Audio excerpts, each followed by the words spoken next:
Hola, ¿cómo están? Nos encontramos en Casa Tomada, Librería Café, la primera librería de San Isidro con un café propio y ahora la primera librería del Perú con un canal radio en vivo. Nos encontramos con Gonzalo Cano, que va a conversar con nosotros sobre su primera novela, Sepulcros Blanqueados, y con Guillermo Zarzosa. Hola Gonzalo, buenos días. Hola Roberto, hola Guillermo, ¿qué tal? ¿Cómo están? Gracias por la invitación. Sepulcros Blanqueados es una novela policial, un thriller policial de tres personajes, ¿no? Robert, que quiere descubrir el pasado secreto, oscuro y perturbador de su padre cuando vivía aquí en Lima.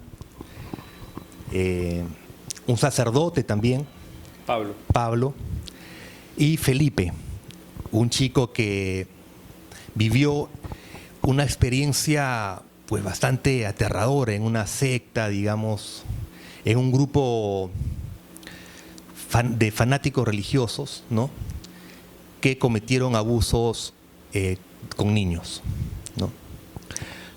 Tú en tu biografía tienes una experiencia, eres exsodálite, y recordemos que el sodalicio de vida cristiana está envuelto en problemas de esta índole. ¿Cuánto en tu novela pusiste de este material, de esta experiencia tuya? Y cuéntanos también un poco sobre el proceso de escritura del libro. Bueno, a ver, ¿cuánto? Hay mucho, ¿no? Hay mucho. Algunos amigos muy cercanos que me conocen dicen que les cuesta distinguir incluso entre los personajes, porque me han escuchado hablar de esto durante años. Pero hay mucho, aunque no todo, porque yo hice una investigación sobre Marcial Maciel y los Legionarios de Cristo, y de paso investigué sobre Caradima para mi tesis de maestría, y entonces hay más cosas que terminaron filtrándose aquí, ¿no? También investigué sobre sectas y otras cosas, entonces hay un poco más, pero en sí la experiencia, por ejemplo, de Felipe, de cómo lo captan, de cómo se va transformando en uno de estos, es casi testimonial, ¿no? ¿En qué se transforma? No queremos spoilear la novela, eso sí es novelado, ¿no? En el caso de Pablo Fuentes, el cura, también pues hay una experiencia de culpa por haberse enterado, él querer ser un buen sacerdote cristiano, de verdad, y enterarse que en el grupo en el que perteneció, gente cercana a él había sido abusada y él no había dejado de ser cura por defenderlos, por cuidarlos, le genera culpa. Eso es algo que también tiene que ver con mi experiencia de irme enterando de estos casos, y yo, al no haber estado enterado, al no haber sido abusado sexualmente en todo caso, porque psicológicamente todos fuimos, se generaba esta sensación, ¿no? No he apoyado a mi gente, no he estado con ellos, ¿no? Y el otro que descubre, creo que tiene un poco también de todos, que descubrimos que nuestros ídolos, en este caso el padre de él, no son quienes nos hemos imaginado, ¿no? Sin embargo, a mí, cuando comencé a escribir la novela, en realidad comencé a escribir la novela por eso. Jeffrey Daniels, el abusador más famoso del sodalicium, digamos, o malamente famoso, me invitó a Facebook. Entonces yo ¿cómo se dice? Lo estoqueé un poquito, no le acepté la invitación y me di cuenta que tenía hijos. Entonces inmediatamente en mi cabeza, en el año 2010, surgió la idea: este chico tiene que saber quién es su padre. Entonces este libro tiene una cuota de venganza también, ¿no? ¿Está en total impunidad? Sigue aún. O sea, Alberto de Belaúnde, que es uno de los que comenta mi libro ahí en la portada, fue y le tocó la puerta de su casa en Chicago, no lo atendieron. Tengo entendido que dejó ahí un precedente en la autoridad correspondiente de que este señor está acusado en el Perú por estas cosas, ¿no? Justamente estos personajes ligados a la iglesia se presentan como una suerte de lobos vestidos de oveja ante estos niños. Cuéntame un poco cómo narrativamente presentaste este acercamiento entre este lobo vestido de oveja con el niño, y cómo ha sido también tu investigación de cómo estos personajes se acercan a llegar a esa gravedad de esa intimidad con estos niños. Bueno, el lobo vestido de oveja o sepulcro blanqueado, que es más o menos lo mismo. Son dos frases de Jesucristo refiriéndose a los fariseos, a los hipócritas, a los que parecen ser de una manera y son de otra, ¿no? El acercamiento que estos tipos tienen es seductor, en realidad es una seducción, ¿no? Yo soy bacán, yo soy como tú, yo te entiendo, yo te conozco, pero ellos lo que hacen es atacan un público grande y solo unos cuantos quedan en la red, ¿no? Es como el león, digamos, ¿no? El león no caza al bisonte más fuerte, va al cachorro que se queda detrás del rebaño un poco, ¿no? Estos perversos son justamente eso, ¿no? Son cazadores, son depredadores que están a donde hay niños. O sea, ustedes quieren saber dónde hay pedófilos, dónde hay un montón de niños, tiene que haber uno por ahí, ¿ok? ¿Y a cuál agarran? Al que engancha con él, al que lo puede seducir, o al que se queda atrás del grupo, o al que está más solo, o al que acaba de tener algún problema familiar. O sea, hay momentos críticos donde puedes captar y hay situaciones críticas o personalidades específicas que se puede recoger. No cualquiera cae. Y curiosamente, y esto es algo que yo descubrí en mi investigación, y lo descubrí que fue muy aliviante para mí, es que este tipo de sectas no necesita gente loca, ¿no? Los locos son impredecibles. Los que captan son gente más o menos normal. El problema cuando estás en la secta es que te lo quedas adentro. Pero muchos que han estado dicen, pucha, debo tener algo de loco, ¿no? Y en realidad es todo lo contrario, ¿no? Nos bloquean ahí adentro. Pero somos normales. O sea, no hay que ser loco para entrar. Cualquiera. O sea, lo que quiero decir es que nadie está libre. Claro. Gonzalo, también eres psicólogo. Psicólogo, sí, y me estoy formando para ser psicoanalista. Claro. ¿Qué puede decirnos, qué debe estar pasando por la cabeza o en la vida de un muchacho para poder ser seducido por este tipo de personajes? En realidad no tiene que estar pasando nada que no sea lo que le pasa a un muchacho. Está con dudas, un adolescente pues tiene dudas de todo, qué ser en la vida, no quiero ser como mis padres, quiero estar lejos de la casa, quiero estar con mis amigos, quiero ser como esta persona que me vacila, como este otro modelo. Están, digamos, ensayando ser grandes. Y en ese contexto, el problema es que uno de estos personajes, estos perversos disfrazados de ovejas, termine encajando con esa búsqueda, ¿no? Yo quiero ser un tipo como él. Y ahí es cuando arranca el asunto, ¿no? Este ensayo que algunos hacen, la gran mayoría de los que caen en la red no se quedan, en realidad se quedan poquitos. Incluso de los que entran al grupo, por ejemplo, nosotros entramos 20 a San Bartolo, hoy creo que quedan 3 o 4. O sea, hay una merma gigantesca, ¿no? El problema es que mientras más tiempo te quedas, más daño psicológico sufres, ¿no? Hay una parte en el libro, en la tapa, donde dice exactamente: cuando se confunde el fanatismo religioso con el abuso sexual de menores. Explícame un poco esa parte de fanatismo religioso y cómo lo relacionas directamente ya con el abuso de menores. Ya. El fanatismo, lo que pasa es que el fanatismo religioso, en este caso en particular, aunque podríamos decirlo de casi cualquiera, es una especie de coartada, es un disfraz. ¿Okay? Los fanáticos, podríamos decir, no sé si todos, porque no tenemos cómo conocer eso, siempre tienen alguna posible perversión detrás. ¿Okay? Entonces, el abusador sexual de este tipo, digamos, aparentemente es alguien muy correcto, muy religioso, y ese fanatismo le sirve como escudo para tener a las personas adeptas a él listas para ser abusadas. ¿Okay? Entonces hay un juego entre fanatismo y perversión. El perverso usa el fanatismo de escudo para poder ejecutar su perversión. No todos los fanáticos son perversos, hay que tener cuidado con eso. ¿Okay? Pero un fanático que tiene siempre, un fanático con posibilidad de ser perversión, a hacer una perversión siempre va a desarrollar alguna. No siempre es sexual, puede ser un criminal de cualquier tipo, puede ser un abusador solo de poder, puede ser un seductor implacable, ¿no? No tiene que ser siempre abuso sexual de menores, ¿no? Pero el termómetro del nivel en el que el fanático ha cruzado las líneas siempre es alguna conducta, ¿no? Como siempre se dice, ¿no? Al delincuente siempre lo atrapa por una conducta en la que se descuidó.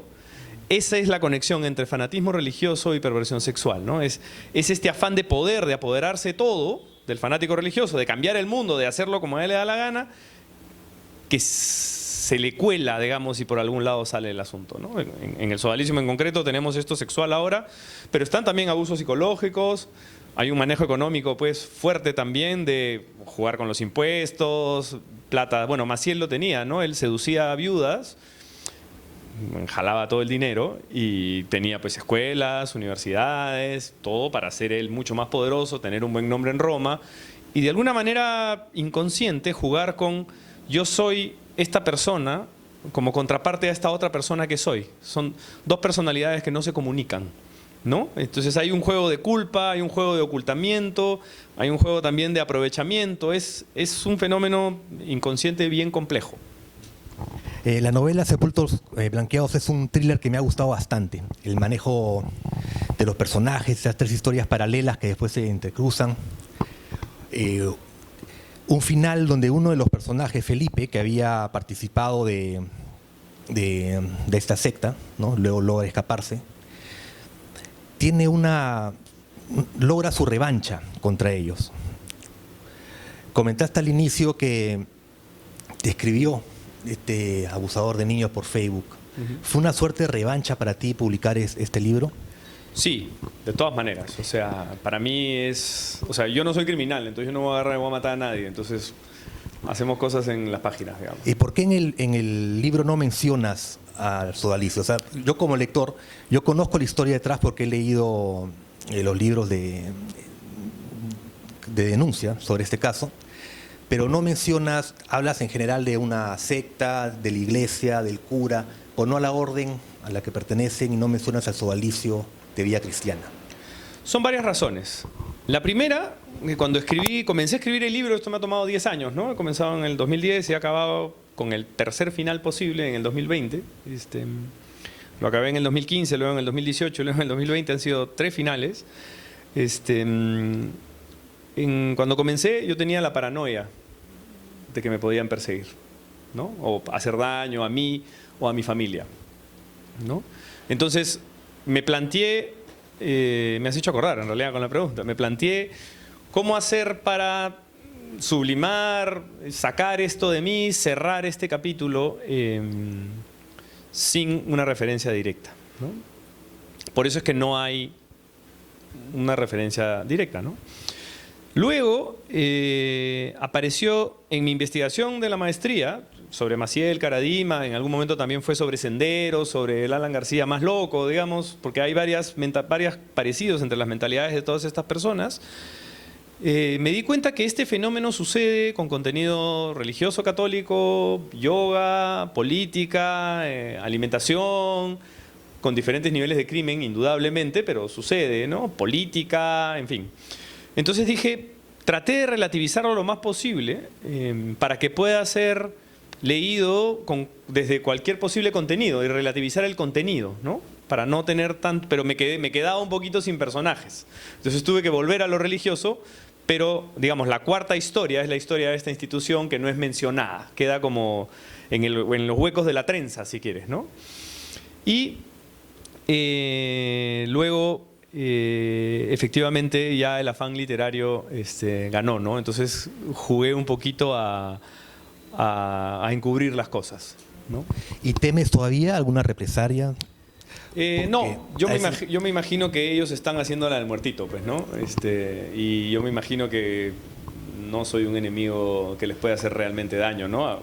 A quien la tienen entre ceja y ceja es a Paola Ugaz, que es quien está desentrañando cómo funciona, ¿no? Una cosa es el abuso, el escándalo, y otra cosa es cómo se financia la maquinaria, porque tú, para este tipo de grupos, en realidad para cualquier grupo humano, no necesitas dos cosas, plata y gente. Entonces, estas cosas, esta novela, el libro de Pedro y Paola, vienen otros libros, desentrañan cómo trabajan con la gente. Pero el libro que viene de Paola desentraña cómo se financia, que es donde está el crimen, ¿no? ¿Tú consideras que es una organización criminal o fue un grupo dentro de una institución? Un grupo de criminales dentro de una institución. Yo creo que es una organización criminal porque los fundadores son los que hacen esto, ¿no? Por lo menos fuera de la historia oficial del Sodalicium, la segunda fundación, ¿no?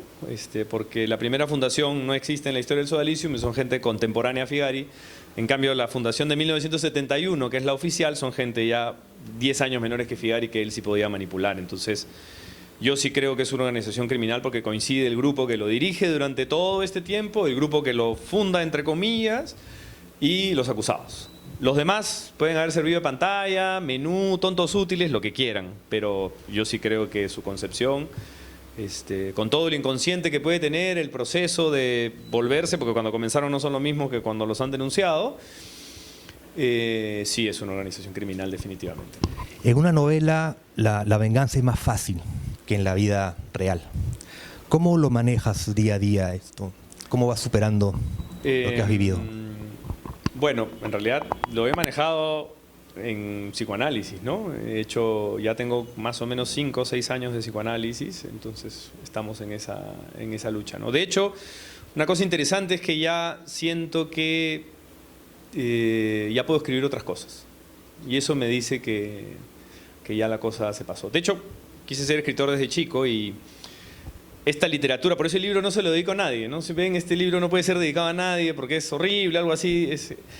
Ahora siento que ya puedo escribir algo, de hecho estoy escribiendo unos cuentos, con una nota mucho más parecida a cómo soy yo, porque, digamos, esto no es quién soy yo, digamos, ¿no? Aunque era novelable, pues, ¿no? Era... Yendo por ese camino, ¿cuál ha sido el sentimiento que te ha marcado en estos 10 años de escribir este libro? Es una buena pregunta. Creo que domar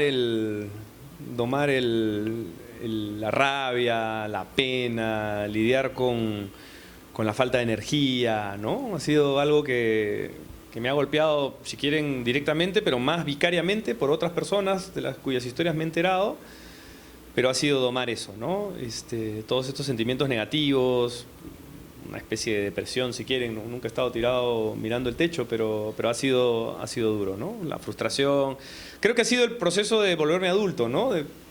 Volverse adulto es un poco saber que el mundo no es lo que uno se imaginó. Puede ser mejor y puede ser peor también, o puede ser parecido a como uno se lo imaginó. Entonces yo creo que va por ahí, ¿no? Ha sido mi tránsito a la adultez. Justamente en tu labor como psicólogo y ahora que te estás formando como psicoanalista, ¿te has encontrado con un personaje real, de la vida real, que sea pues pedófilo? ¿Y cómo ha sido esa primera impresión, si te lo has encontrado? Y si no, un poco cómo has investigado más a fondo poder sentir eso para poder transcribirlo al libro. No me he encontrado con ningún pedófilo. De hecho, no trabajo con víctimas de abuso porque soy juez y parte, digamos, estoy muy metido ahí. Lo que hago cuando me llegan personas es busco a alguien más adecuado que yo. ¿Y la segunda parte de la pregunta cuál era? Mira, ¿cómo habías entonces encaminado ese sentimiento para poder trasladarlo al libro? Internalizado, ¿no? Mira, sería la palabra. No te podría decir que es una estrategia, simplemente fui a escribir, ¿no? Ahora, sí hubo un momento, si ustedes leen a Felipe, que además en el libro de Pedro Salinas y Paola Ugaz, mitad monjes, mitad soldados, yo di un testimonio y Pedro le puso Felipe.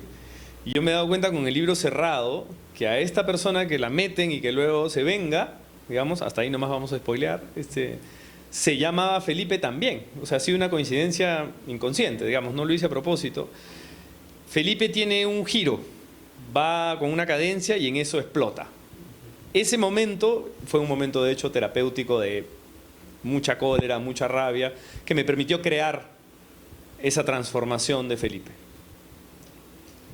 Justamente lo que acabas de decir último, de mucha cólera, mucha rabia, también lo mencionaste hace otras preguntas atrás, dijiste, lo he escrito este libro con mucha rabia. Si podrías profundizar un poco más en ese sentimiento y en el porqué de cómo surge este sentimiento al escribir el libro. Primero es una rabia contra uno mismo, ¿no? Soy un idiota, me han engañado, se han aprovechado de mí, cómo no la vi, o sea, lo que les decía al comienzo, ¿no? Uno cree que uno es el que está mal, pero en realidad cuando te engañan, y esto es una estafa, te engañan.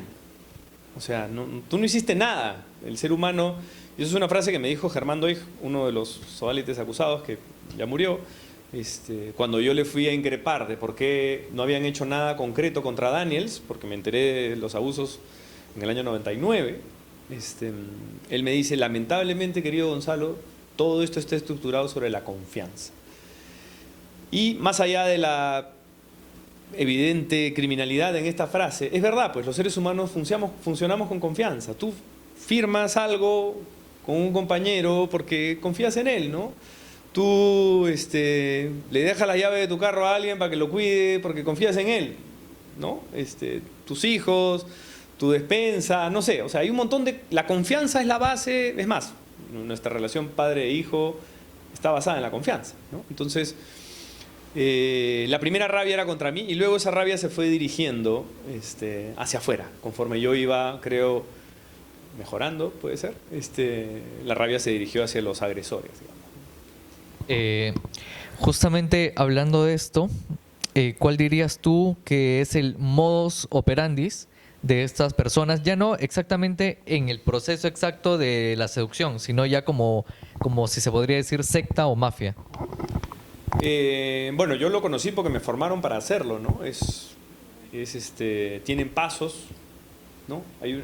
Tienen pasos, hay un Excel que se llena, ¿no? Persona, le he conocido tal, la semana tal voy a hacer tal, la semana 2. Existía una cosa que se llamaba TAM, Taller de Apostolado Multiplicador.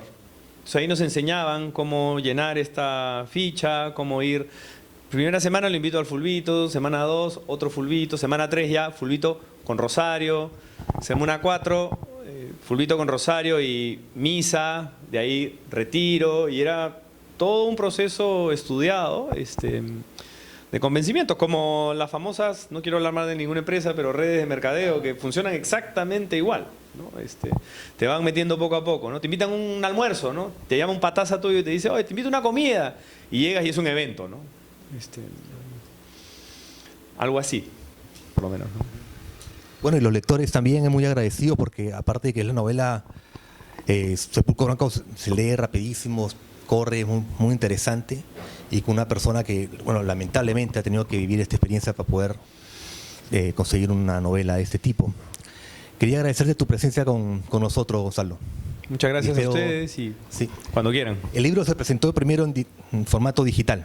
Así es, está en Amazon, en formato digital, pero también acaba de salir la edición impresa hace, creo que el 20 de mayo fue el lanzamiento.